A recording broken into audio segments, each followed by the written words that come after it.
Salam əziz şagirdlər. Bugün sizlərə hədəf kurslarının 9 noyabr tarixində 9-cu siniflər üçün keçirdiyi buraxılış imtahanına uyğun sınağın izahlarını paylaşacağım. Sual 1 belədir. Modulda x çıx 3 üstəgəl y çıx 7-nin kvadratı bərabərdir 0. Bizdən soruşulur x, y hasili. Əvvəlcə qeyd edək ki, əgər iki ədədin, iki ifadənin cəmi sıfıra bərabərdirsə, ya bunlardan hər ikisi sıfıra bərabərdir, ya da biri mənfi, biri müsbət iki ədəddir ki, bizə cəmi sıfır verir. Baxırıq ki, modul həmişə müsbət olan ədəddir, kvadrat da həmişə müsbət olan ədəddir. Deməli, burada yalnız və yalnız bir variant var ki, x çıx 3 də sıfıra bərabərdir. Yəni, hər biri ayrı-ayrılıqda sıfıra bərabərdir ki, ümumi cəm sıfır versin. Y çıx 7 də bərabərdir sıfıra, y bərabərdir 7-yə. Və bizdən soruşur x vur y hasili 7 vur 3, 21. Növbəti sual. Katetləri uzunluqları 16 və 30 olan düzbucaqlı üçbucağın hipotenuzu və bu hipotenuza çəkilən median uzunluqları cəmini tapın. Deməli, bir düzbucaqlı üçbucaq çəkirik. Bu düzbucaqlı üçbucağın katetləri 16 və 30-dur. 16 və 30-dur. Bizdən soruşur hipotenuz, x-la işarə edirik və hipotenuza çəkilmiş medianı. Deməli, baxın uşaqlar, 16-nın yarısı 8, 30-un da yarısı 15. 8 və 15 Pifaqor ədədlərdir. Bu bizə 17-ni verir. Məsələn, necə ki, 3 və 4 5-i verdiyi kimi, 8 və 15 Pifaqor ədədləri bizə 17-ni verir və hipotenuz 34-dür. Amma istəsəz, Pifaqor teoremindən istifadə edərək katetlərin kvadratları cəmi üstəgəl hipotenuzun, deməli, bərabər hipotenuzun kvadratına tapa bilərik. Yəni 16-nın kvadratı 256 üstəgəl 30-un kvadratı 900 bərabərdir hipotenuzun kvadratına, x-in kvadratına. Buradan da alınır x kvadrat bərabərdir 1156, x isə 34. Gördünüz, bayaq dediyim kimi eyni şey verir. Və bilirik ki, düzbucaqlı üçbucaqda hipotenuza çəkilmiş median hipotenuzun yarısına bərabərdir. Bizdə də median olur 17. Soruşur median və hipotenuzun cəmi 34 üstəgəl 17, cavab 51. Sual 3. AB ədədi 2A üstəgəl 3B olarsa, AB ədədinin ən böyük qiymətini hesablayın. AB ədədi 10A üstəgəl B şəklində açılır. Yəni, AB ədədi 10A üstəgəl B şəklində açılır. Yerinə qoysaq 10A üstəgəl B bərabərdir 2A üstəgəl 3B-yə. Bizdə alınır 8A bərabərdir 2B, B bərabərdir 4A. İndi gəlin A-ya qiymətlər verək. AB ədədini təyin etmək üçün A-ya qiymətlər verək. A-nın 1 qiymətində B olur 4. A-nın 2 qiymətində B olur 8. A-nın 3 qiymətində mümkün deyil. Niyə? Çünki A-ya 3 verəndə bizdə B olacaq 12. Bu artıq bizə 3 rəqəmli ədəd alınacaq. Bizdə amma AB 2 rəqəmli ədəddir. Ən böyük qiyməti isə A-nın 2, B-nin isə 8 qiyməti uyğun olaraq 28. Sual 4. Sual 4. Məxrəci 15 olan düzgün kəsirlərin neçəsi ixtisar olunmayandır? Bunun üçün hazır düsturu var. Yaza da bilərsiniz. Məsələn, belə deyək də, 15-də 1, 15-də 2, 15-də 3 ixtisar olunur, 15-də 4, 15-də 5 ixtisar olunur, 15-də 6 ixtisar olunur, 15-də 7, 15-də 8, 15-də 9 ixtisar olunur, 15-də 10, 15-də 11, 15-də 12 ixtisar olunur, 15-də 13, bir də 15-də 14. 2, 4, 6, 8. Burada deməli 15-də 10 ixtisar olunur. 8 dənə. Gördünüz, cavab 8-dir. Amma düsturla yazsa, onda 15-i vuruqlara ayırırıq. 15-i yazırıq 3 vur 5 kimi. Və düsturumuz belədir. 3 vur 5 vur 1 çıx 3-də 1 vurulsun ümumi 1 çıx 5-də 1. Bu bizdə ümumi şəkildə düsturdur. Və hesablasaq 3 vur 5 vur 3-də 2 vur 5-də 4 və cavab 8. Görürsünüz, eyni cavab alınır. Amma bu üsul daha kiçik ədədlər üçün daha məqsədə uyğundur. Məsələn, 15 elə böyük ədəd deyil. Bunu tapmaq rahatdır. Amma daha böyük bir ədəd olarsa, biz oturub imtahan sonuna kimi bunu bu şəkildə yazsaq, təbii ki, doğru deyil. Ən məqsədə uyğun variant, dediyimiz kimi, düsturla hesablamaqdır. Amma yenə dediyim kimi, düsturu unutmuşsunuzsa, kiçik ədəddirsə, bu şəkildə də tapa bilərsiniz. Sual 5. A çoxluğun elementləri verilib və B çoxluğun elementləri verilib. Soruşulur ki, B fərq A çoxluğunda neçə element var? N sayı göstərir həmişə. B fərq A çoxluğu nə deməkdir? Birinci onu tapaq. B fərq A çoxluğu o deməkdir ki, yəni B çoxluğunda olsun, həmin ədədlər A-da olmasın. 3 A-da da var 10, 11 A-da da var 17 və 20 və 3 elementi var. Say olaraq, yəni 1, 2, 3 elementi var. Sual 6. Maraqlı bir məhlul məsələsidir. Bu sınaqda 2 məhlul məsələsindən istifadə olunub. Deməli, 300 qram 10%li məhlulun üzərinə neçə qram duz əlavə etsək 50% məhlul alınar. Deməli, bizdə 300 qram məhluldur və 10%lidir. Məhlul özü nədir? Məhlul bərabərdir duz və suyun cəmi. Məhlul duz və sudan ibarətdir. Bizə deyir 300 qram məhlul var və 10%lidir. İndi görək burada nə qədər duz var bunun tərkibində. Bunu tapmaq üçün 300-ün 10%-ni tapırıq. Tapdıq ki, 30 qram. Bunun tərkibində 30 qram duz var. Bizə deyir ki, məhlulun üzərinə neçə qram duz əlavə etsək, yəni 300-ün üzərinə x qram tutaq ki, eyni zamanda duzun da üzərinə əlavə eləmiş oluruq. Həm ümumi məhlulun üzərinə, həm də duzun üzərinə tutaq ki, x qram duz əlavə etsək 50% məhlul alınır. Bunun üçün düsturumuz belədir. Duz böl məhlul vur 100%. 100%. Bundan istifadə edib yazırıq. Bizdə duz 30 plus x-dır. Böl, ümumi məhlulumuz isə 300 üstə gəl x-dır. Vur 100% bərabərdir 50%. Axı deyir 50% məhlul alınır. Buradan deməli ixtisarlarımızı aparırıq. İstəyirsiniz yazaq 50 x üstə gəl 300 bərabərdir 100 x üstə gəl 30-a. Hər tərəfi 50-yə bölürük. X üstə gəl 300 bərabərdir 2x üstə gəl 60-a. X də bərabərdir 240-a. Belə. Aha, indi bizdə gəlir sual 7. Sual 7. Deyir ki, AB parçası üzərində bir C nöqtəsi qeyd olunmuşdur. AB-nin uzunluğu 50. Əvvəlcə AB parçasını çəkək. Bir AB parçası çəkirik. Hamı bilir də, hər iki tərəfi məhdud olmuş düz xətt parçası. Deməli, düz xətt və yaxud da parça adlanır. AB parçası üzərində istənilən bir yerdə tutaq ki, burada bir C nöqtəsi var. Və AB-nin uzunluğu 50-dir. C bu deməli parçanı iki hissəyə bölür. A və B hissələrinə bölür. Yəni bu hissənin uzunluğu olsun A, bu hissə olsun B. Yəni A üstə gəl B bizə nədir? 50. Soruşur ki, AC və BC parçalarının orta nöqtələri arasındakı məsafəni tapın. AC-nin ortası bura olsun, BC-nin ortası bura olsun. Bizdən bu məsafəni soruşur. AC A ilə işarə olunub. AC-nin orta nöqtəsi onda olacaq A bölü 2. BC-ninki isə BC B ilə işarə olunub. Orta nöqtəsi B bölü 2 olacaq. Üstə gəl B bölü 2. Burada nə olur? A üstə gəl B bölü 2. AB isə ümumi AB parçasını verir. A üstə gəl B AB parçasını verir. Yəni 50. Cavab olur 50 bölü 2, 25. Növbəti sual 8. A və B qarşılıqlı sadə ədədlərdir. 2.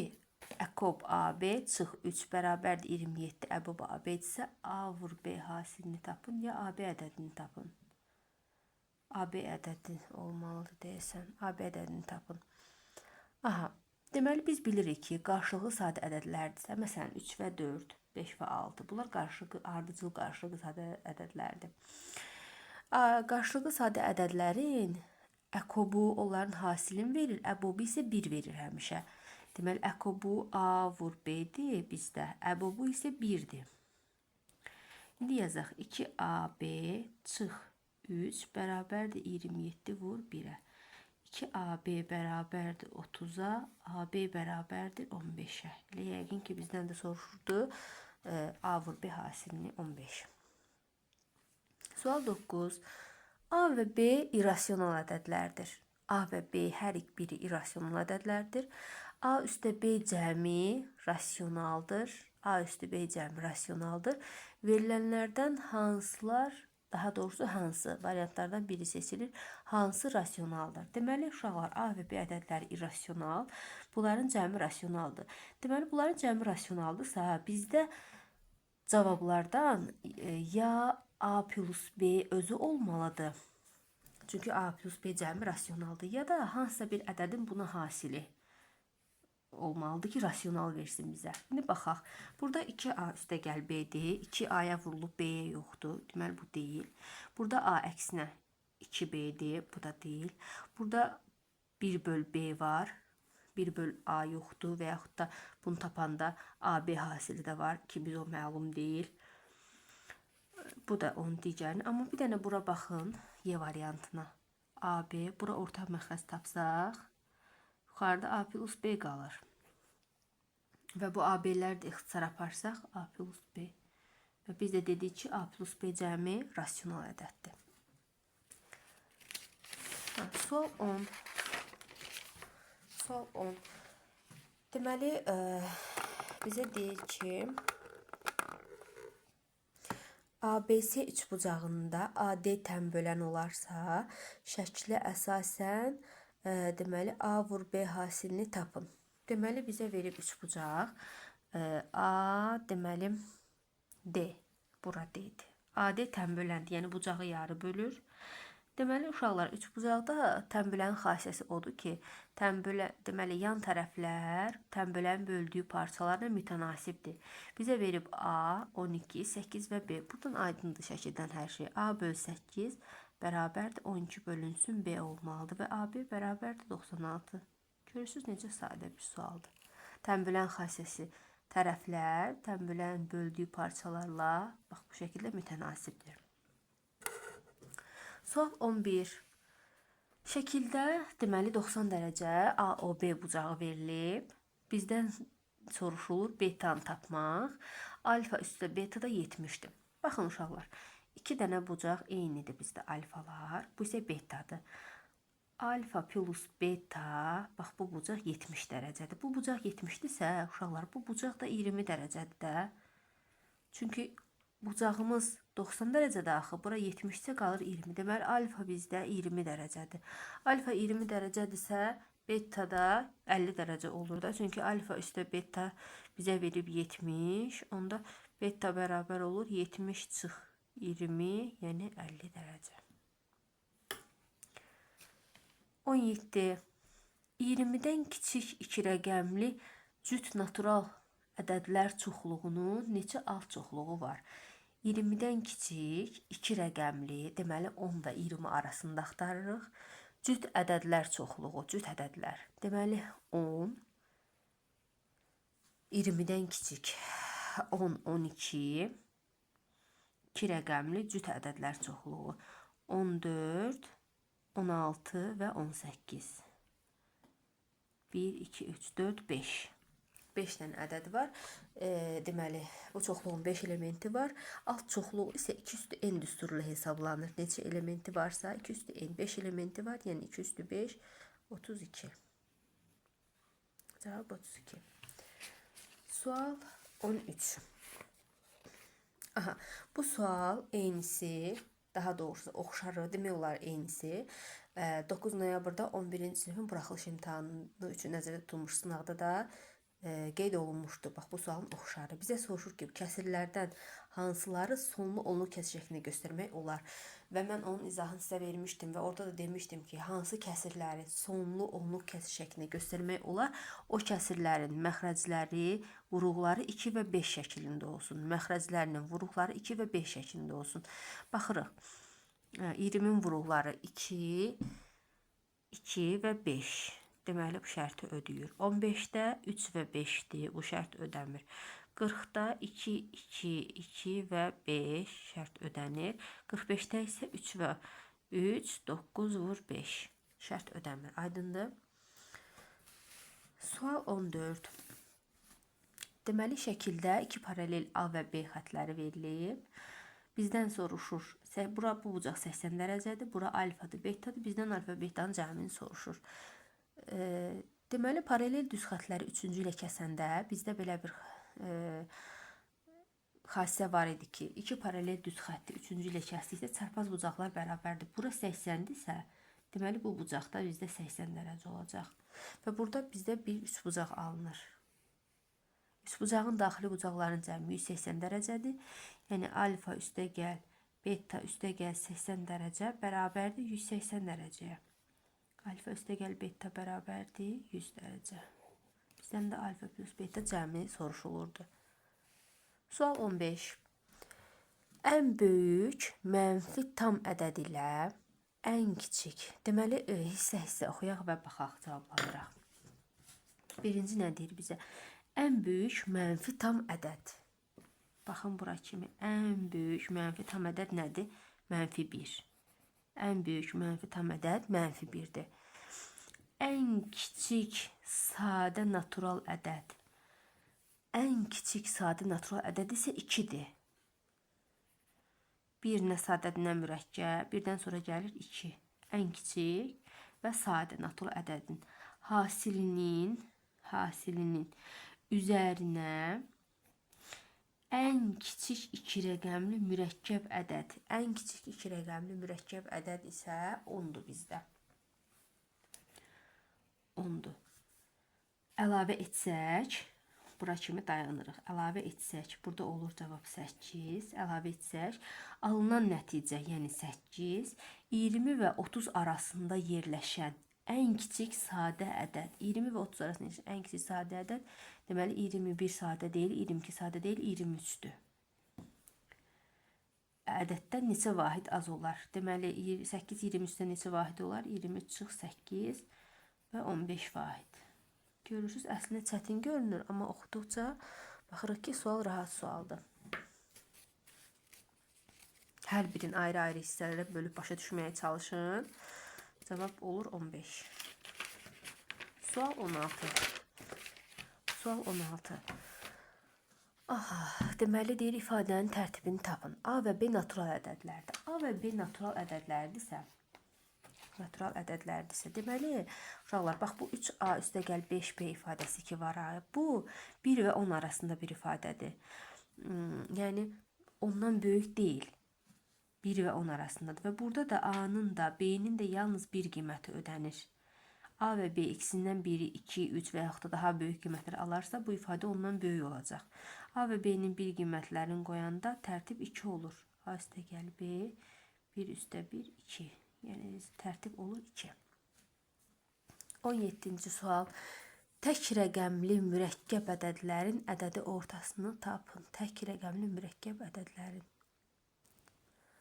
Deməli, 4 tək rəqəmli, 2 sadədir. 4, 6, 8, 4, 6, 8 tək rəqəmli və 9. 5 sadədir, 7 sadədir və 9. Cavab isə deməli 10, 8, 9, 17, 27. Ədədə orta nə deməkdir? Sayına bölmək. 1, 2, 3, 4 ədəddir. Böl 4. Bu da bizdə olur 6 dəfə 24. 30-un içində 7 dəfə 28. 20-nin içindəki 5 dəfə. 6-dan bizdə 75. Tək rəqəmli ədədlərdən Başa düşdünüz yəqin ki. Baxın 2, 3 sadədir 4, 5 sadədir 6, 7 sadədir 8 və 9. Ədədi ortada o deməkdir ki, sayına bölürük. Cəmini sayına bölürük. 4 ədədi var burada. Sual 18. Usta birinci gün işin 1/3 hissəsini görüb. İkinci gün qalan işin 5/2 hissəsini görüb. İşin neçə faizi bitirilməmiş, yəni görülməmiş qaldı. Deməli uşaqlar, usta birinci gün işin 1/3-ni görübsə, deməli 1/3-ni görüb, neçəsi qalıb? 3/2-si qalıb. 3/2-si qalıb. İkinci gün isə qalan işin 5/2-sini görüb. Yəni 3/2-nin 5/2-sini görüb. 15/4 bunu görüb. İkinci gündə 5 bu hissəni görüb. İndi birinci gün 3/1-ni görmüşdü. İkinci gün isə 15/4-ün görmüşdü. Yəni görək ümumi nə qədər iş görüb hesablayırıq. Birinci və ikinci gün gördüyü işi hesablayırıq. 15 3-ə böləndə 5. Bu da 4 9. Deməli 15/9 hissəsini görüb. Bunu da ixtisar aparırıq. Yəni 5/3 hissəsini görüb. 5/3 hissəsini görübsə, deməli 5/2 hissəsi qalıb. 5/2 hissəsi qalıb. Bunu da faizlə hesablayanda olur 40%. 40%-i görülməmiş qaldı. Bir də izah edirəm. Usta birinci gün işin 3/1-ni görüb. Bunu birinci gün görüb. İndi nə qədərini görməyib, 3/2-sini görməyib. İkinci gün də deyir, qalan işin, yəni görülməyən işin 5/2-sini gördü. Yəni 15/4 qədər gördü. Birinci gün 3/1, ikinci gün 15/4 qədər iş gördü.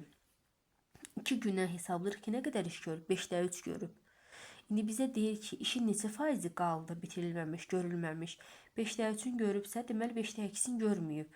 Bu ədədlədir. Yəni neçə hissəsi desəydi 5/2 olacaqdı. Amma bizdə faizlə soruşur. Neçə faizi? Baxın, faiz. Ona görə 100-ə vururuq, yəni 40%. Sual 19. A ədədi 10/5, 14/2 və 35 vur 35 ədədinin natural bölənlərinin sayını tapın. Natural bölənlərin sayı bilirik ki, üzərindəki ədədlərin hər birinə 1 əlavə edirik, hasilini tapırıq, amma sadələşdirilmiş şəkildə. Yəni bu sadə formada, standart şəkildə belə deyək, deyil. Bunu yazırıq 2/5 vur 5/5 vur 7/2 vur 2/2 vur 35 isə yazırıq 7 vur 5 şəklində. Burada olur 2/7 vur deməli 5/6 vur 7/3. İndi burada yaza bilər natural bölənlərin sayı 7/1 vur 6/1 vur 3/1. Yəni 4 vur 7 28 vur 8. Hasili hesablayırsınız. Sual 20. Sual 20. Bərabəryanlı düzbucaqlı üçbucağın hipotenuzun uzunluğu 20 olarsa, kiçik hündürlüğün uzunluğunu tapın. Əvvəlcə düzbucaqlı üçbucaq çəkək. Düzbucaqlı üçbucaq çəkirik. Bizdən soruşur ki, bu bərabəryanlıdır. Yəni A. Hipotenuzun uzunluğu 20-dir. Hipotenuzun uzunluğu 20-dir. Uşaqlar, burada heç kateti tapmağa ehtiyac yoxdur. Niyə? Çünki bərabəryanlı üçbucaqda, düzbucaqlı üçbucaqda hipotenuza çəkilmiş hündürlük həm mediandır, həm tənböləndir. Median da demişik ki, 20'nin yarısıdır bizdə. 10'dur. Deməli, bunu həm medianı, həm tənbələni, həm hündürlüyü elə 10 olacaq. Heç ehtiyac yoxdur bunları tapmağa. Sadəcə bərabəryanlı olduğunu bilmək kifayətdir ki, bu şəkildə həll edək. Sual 21. Bu da maraqlı bir sualdır. Sual 21. Deməli, AB ədədini dedik ki, 10A üstəgəl B şəklində açırıq. Yazaq. 10A üstəgəl B üstəgəl. Bunu 10B üstəgəl A şəklində açırıq. 10B üstəgəl A. Bölürük A üstəgəl B-yə. Eyni şəkildə 10A üstəgəl B çıx 10B çıx A. Çünki qarşıda mənfi var. A çıx B. Vurulsun. Bu uşaqlar başqa bir gün başqa bir dərsdə bunun mən sizə izahını verərəm. Sadəcə olaraq hazır düsturu yazıram ki, sizin üçün. Burada hazır düsturu necə hesablayırıq? 3-ü çıxardırıq mötərizə xaricinə. Vur 3. Burada yazırıq 2-də 1, çıx 3-də 1. Yəni bu düsturdur. Bu şəkildə hesablanır. Bunu sizə izahını verərəm. İşte 4-də 1, 4-də 1, çıx 5-də 1. Bərabərdir.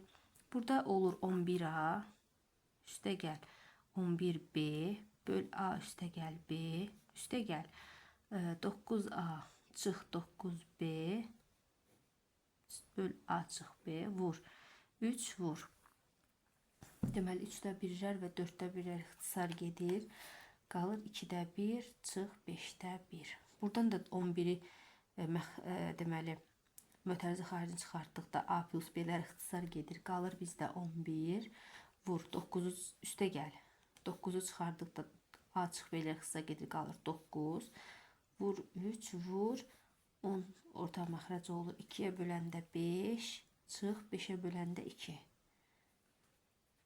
Olur 20. Vur 3. Vur 10-da 3.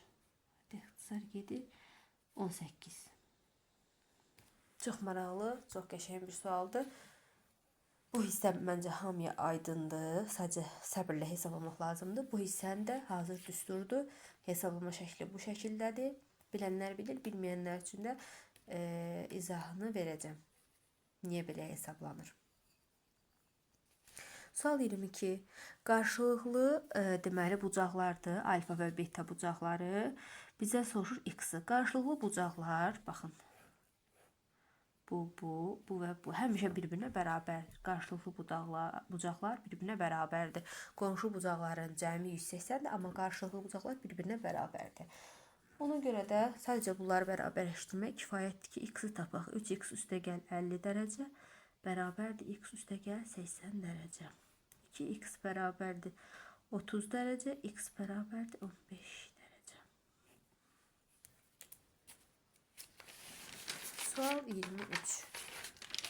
Sual 23.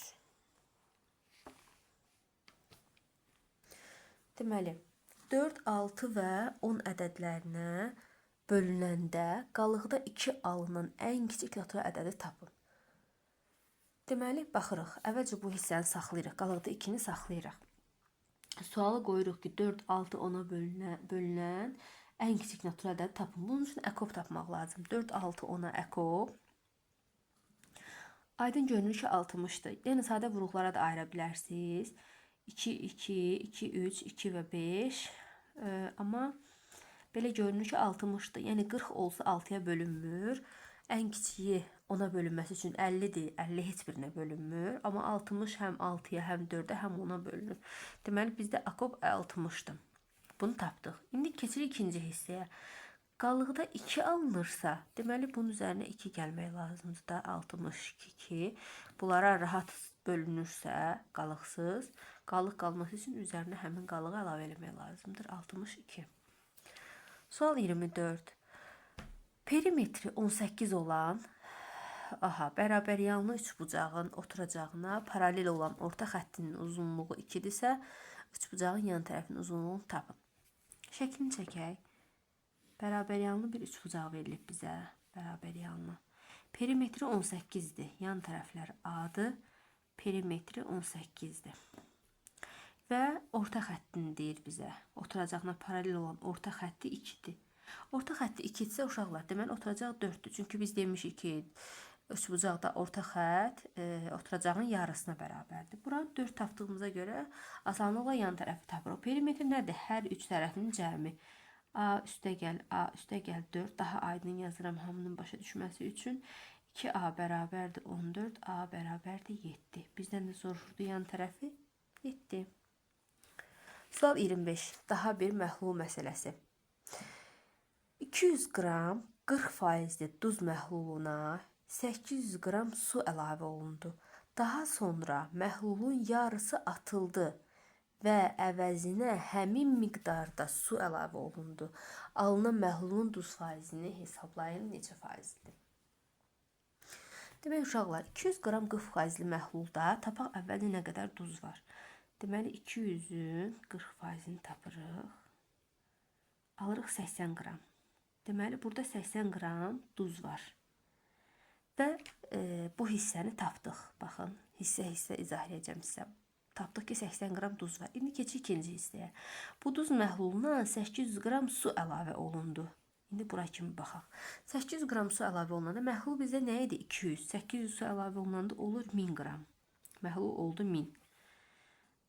İndi bu 1000-də gəlin duzluq deməli faizi tapaq ki, bu məhlul neçə faizlidir? 80 qram duz var. 1000 qram da məhlul. 80 böl 1000 vur 100. 8 faizli. Tapdıq ki, bu məhlul 8 faizli məhluldur. Daha sonra məhlulun yarısı atılır. Yəni 1000-in yarısı atılır, qalır 500 qram su bizdə. Aydındır ki, duzda yarısı atılır da, qalır 40 qram. Və əvəzinə həmin miqdarda su əlavə olunur. Üzərinə 500 milli də və yaxud da qram təzədən su əlavə olunur. Və ümumi məhlul olur nə qədər? 1000. Amma duzumuz nə qədər idi? 40. İndi bizdən soruşur ki, bu məhlulun faizi, bu da olur deməli 40 bölünsün 1000 vurulsun 100. Bunlar da ixtisar gedir 4 faizli. Deməli məhlulumuz 4 faizlidir.